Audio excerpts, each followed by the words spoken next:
Se você está hoje lutando, orando ou esperando pela restauração do seu casamento, eu tenho certeza de que você já ouviu essa frase, seja de um amigo, de um familiar bem-intencionado ou até daquela voz silenciosa na sua mente na hora de dormir. Mas você não pode esquecer que ele tem o livre-arbítrio. Deus não vai forçar ninguém a voltar. Quando as pessoas dizem isso, parece que uma nuvem escura de desespero engole toda a nossa fé. Mas você não pode esquecer que ele tem o livre-arbítrio e Deus não vai forçar ninguém a voltar. Quando as pessoas dizem isso, parece que uma nuvem escura de desespero engole totalmente a nossa fé. O peso dessa frase nos faz sentir totalmente impotentes. Afinal, se o seu cônjuge já disse, está tudo acabado, nosso relacionamento, nosso casamento acabou, se ele já seguiu em frente, se ele diz que nunca mais vai voltar, o que Deus pode fazer contra a vontade dele? Mas hoje eu quero te convidar a dar um passo para trás e olhar para a Bíblia e para a realidade do poder de Deus sob uma perspectiva totalmente diferente. E se eu te disser que o livre-arbítrio do seu cônjuge não é o ponto final da história? E se eu te provar que Deus tem caminhos legítimos, cheios de amor, para mover e transformar a vontade humana? Fica comigo nos próximos minutos, porque o que vamos conversar hoje vai devolver a esperança que o medo tentou roubar de você. Pense comigo, 100% das vezes em que o tema livre-arbítrio é trazido para quem está esperando pela restauração de um casamento, ele é usado em um sentido muito negativo. Ele nunca é usado para produzir esperança. Ninguém chega para você e diz: olha, ele tem livre-arbítrio, então ele pode livremente acordar amanhã e decidir voltar para casa. Não. Sempre usam isso como um argumento para você desistir, para você aceitar a derrota e seguir em frente. Isso veio para muitas vezes minar a sua fé. E essa é uma tática muito sutil.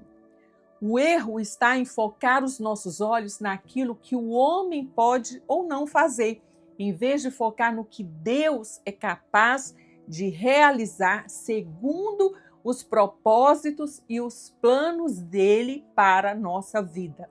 Nós criamos uma teologia perigosa que diz que Deus é todo-poderoso em todas as áreas do universo, exceto no coração do seu cônjuge. Quando pensamos assim, sem perceber, tiramos Deus do trono e colocamos a decisão humana acima do poder do Criador. Mas a Bíblia nos mostra um Deus que intervém sim, e que se importa e que molda a nossa história. Para entender melhor como Deus age, os teólogos passaram os últimos 2000 anos discutindo três visões principais sobre a vontade humana. E a primeira visão diz que Deus criou o homem, deu a ele o livre arbítrio e agora fica de mãos afastadas, sem interferir em nada da história. Mas quando lemos a Bíblia, vemos que Deus não é um criador distante. Ele age sim. A segunda visão vai ao extremo oposto. Diz que Deus controla absolutamente tudo, como se fôssemos marionetes. Mas nós sabemos que Deus valoriza o nosso relacionamento com Ele e não nos fez robôs. E a terceira visão diz que Deus apenas influencia de longe, mas o homem sempre tem o poder final de resistir. Sabe qual é o problema de tentar prender Deus em apenas uma dessas caixas? É que a Bíblia nos dá exemplos de que ele usa todas as formas, dependendo do seu propósito soberano. Há momentos em que ele respeita a decisão e se afasta para deixar o homem colher os frutos das suas escolhas. Isso é até mesmo um sinal da misericórdia de Deus. Mas há momentos cruciais em que Deus olha do trono e diz: basta, agora eu vou agir. Olha só o que diz no livro de Provérbios, capítulo 21, verso 1. Como os rios de água, assim é o coração do rei nas mãos do Senhor. Ele o inclina para onde ele quer. Ele o dirige para onde ele quer. Ora, se Deus pode guiar e mudar a direção do coração de um rei poderoso que comanda nações, por que ele não poderia tocar e direcionar e mudar o coração do seu marido ou da sua esposa? Você não acha que isso é limitar o poder de Deus? Muitas vezes achamos que Deus não interfere na vontade das pessoas porque não prestamos atenção nas histórias da Bíblia.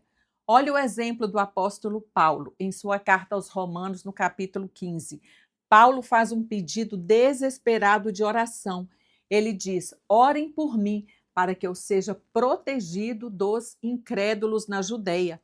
Paulo sabia que os seus inimigos tinham a firme vontade e o livre-arbítrio focados em uma única coisa: matá-lo. E o que foi que aconteceu?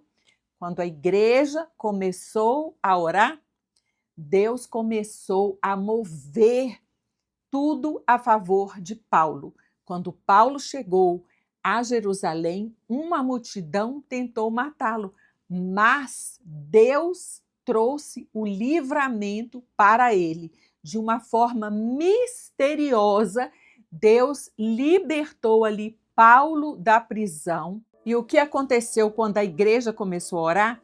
Deus começou a mover. Quando Paulo chegou a Jerusalém, uma multidão tentou matá-lo. Mas o que foi que a Bíblia fala que aconteceu? Eles tentavam e não conseguiam. Também nós vamos ver a história de Jonas, que Deus deu uma ordem para ele ir para Nínive e ele tenta fugir, ele tenta desobedecer, até que Deus mesmo interveio e aí ele foi jogado ali, no mar, foi engolido pela baleia, que é assim que está escrito, por um peixe. E o que aconteceu ao final? Jonas cumpriu o propósito e obedeceu a Deus.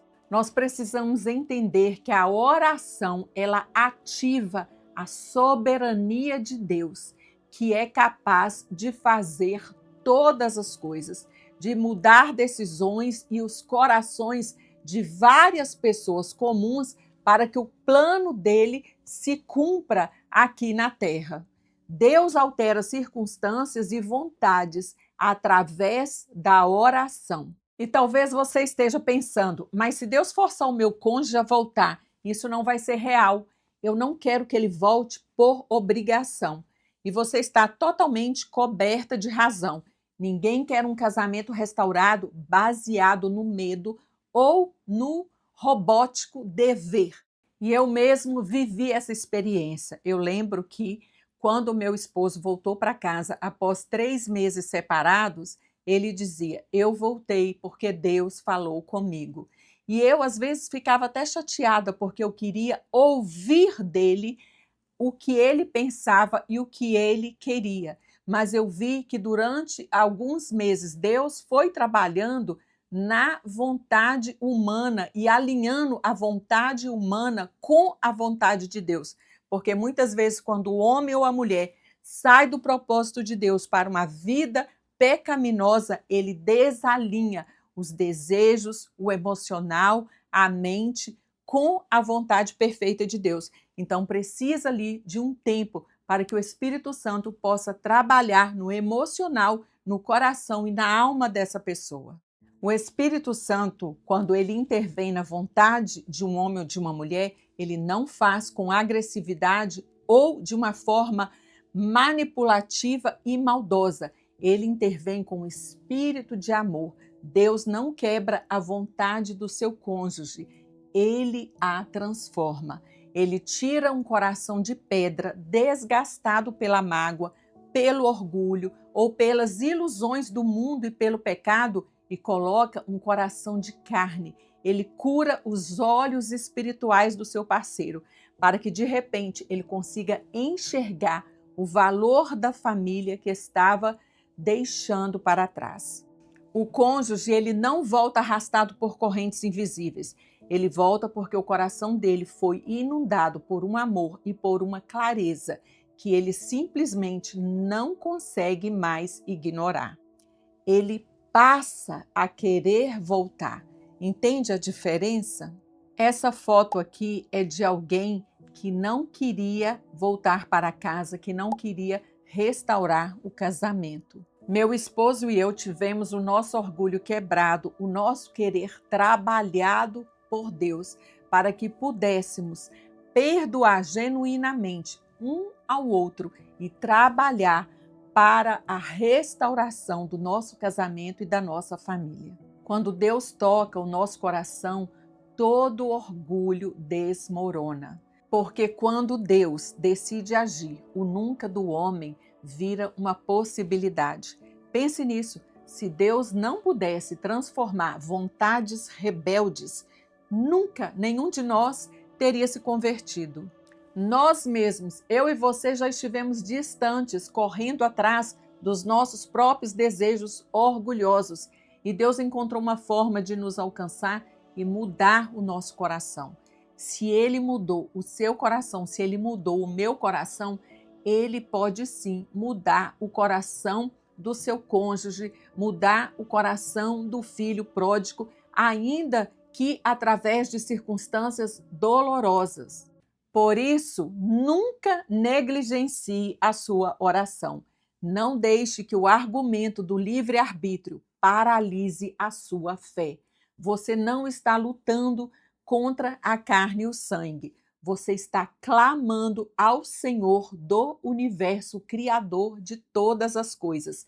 Aquele que tem o poder de soprar vida onde tudo parecia morto. Continue firme, continue orando. O Deus da aliança está trabalhando nos bastidores ao seu favor. E se esse vídeo trouxe um pouco de paz e renovou as suas forças, não esqueça de deixar aqui o seu like, de se inscrever no canal do YouTube, compartilhar com alguém que precisa ouvir essa verdade. Deixe aqui nos comentários também o seu pedido de oração. Nós estamos juntos nessa caminhada. Que Deus abençoe a sua vida e a sua família e até o próximo vídeo.